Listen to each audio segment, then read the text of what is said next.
আসসালামু আলাইকুম, শুভ সকাল। এই যে আজকে অনেক কুয়াশা, প্রায় 9:30 বাজে গেছে, তবু কুয়াশা থামছে না। এই যে আমাদের আলু গাছের কুয়াশার জন্য অনেক ক্ষতি হচ্ছে, বা ভুট্টার গাছ ক্ষতি হচ্ছে, অনেক অন্যান্য জিনিস ক্ষতি হচ্ছে এই কুয়াশার কারণে। এই যে আরও দেখাই, এই সামনে সরিষা ক্ষেত লাগাইছি, এগুলোও খুব সমস্যা। কুয়াশায় কিচ্ছু দেখা যায় না, রাস্তাঘাট। এই যে কুয়াশা, শুধু কুয়াশা, কুয়াশা ছাড়া আর কিচ্ছু নেই।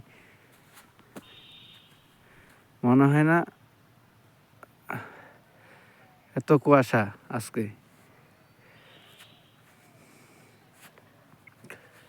কোথায় যে আছি এটাও বোঝা যাচ্ছে না।